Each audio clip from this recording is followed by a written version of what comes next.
take you to Lismore, and Naomi Worrell is standing by on Skype for us. Naomi, thank you for giving us your time as well. What's it like for you at the moment? Well, it's been pretty intense. I live in North Lismore, and I was just one of thousands who was caught in our homes as the waters rose at just such an unbelievable and frightening speeds. And it's really hard to explain the scale of shock and grief and loss so many in my town are experiencing. You know, we have been running out of food and fuel, and people need shelter.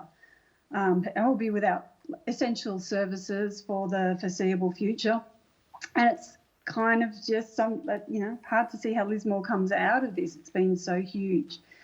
But the community has been phenomenal, you know, pulling together teams of volunteers and really achieving the impossible. But what's really been missing is, you know, what the government's doing, you know, with billions of taxpayers' dollars set aside for, you know, events such as this. Why has the government response been so inadequate? You know, if it's not for these kind of events that these funds were set up for, then how disastrous does it have to get? Yeah, look, thanks for the question. We might come back to you as well and just get a bit more on what's happening on the ground, but I'll put that to our panel. Let's look at the numbers.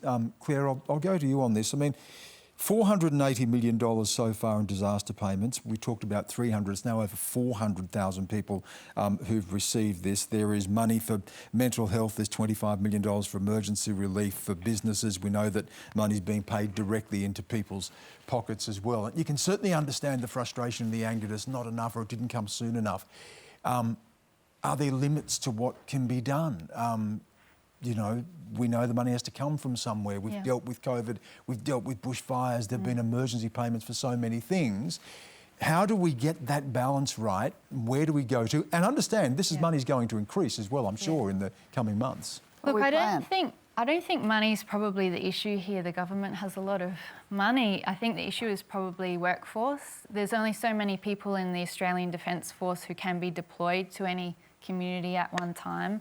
They're already saying that they're quite stretched. They're not trained for disaster relief. Perhaps the federal government or state governments need to invest in a natural disaster workforce, whether they're voluntary or like firefighters, they're put on holiday for half the year, and the rest of the year when we have natural disasters, they go to work. I don't know, but I imagine it's the workforce that is the issue.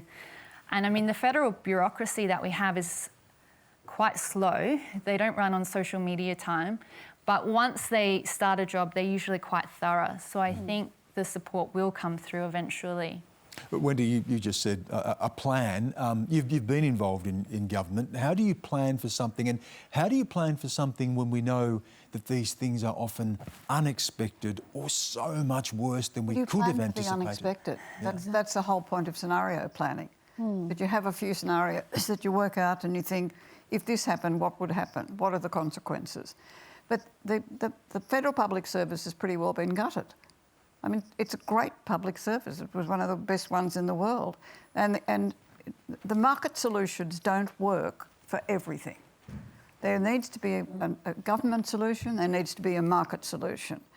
And let's still come back to the issue of care, but in terms of flood, there's a failure to recognise that climate change might just have a tiny little bit to do with this. And we haven't come at a peaceful spot in the centre about how we deal with climate change. We say that we don't want to give money away to people, and yet this is the biggest giving away money to people government in my lifetime.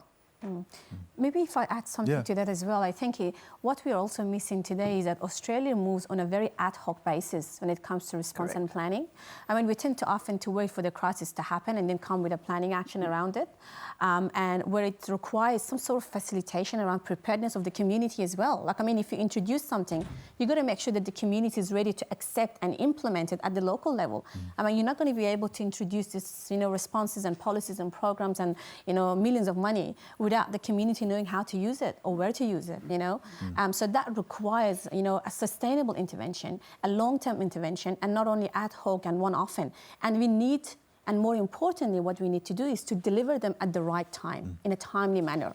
But the community needs to know where where they can go to for help and things too. And as you say, when you dial 000 and you don't get a response. And so there is a local group I know in Lismore that's been looking at flood preparation and mitigation and what they can do in a physical sense. You know, is it about bearing in mind climate change, bearing in mind the swings we're going to have in climate, and they're absolutely, you know, some of the people in Lismore and some of our affected communities, they've been in this situation over and over. Some of them have been in it 2 or 3 times in the last few years.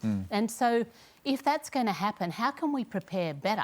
How can we support communities that don't have big workforces, where there isn't the population, so that they can get support when it happens, and then that, again, we can then put money into that resilience and recovery stand that our question was about. Yeah, and Naomi's still standing by. If Naomi's still there, just before we let you go, Naomi, what do you do tomorrow? You know, we sit here, we look at this and we think about the cleanup and what you've got, and you've got to wake up and face this tomorrow. What does tomorrow look like?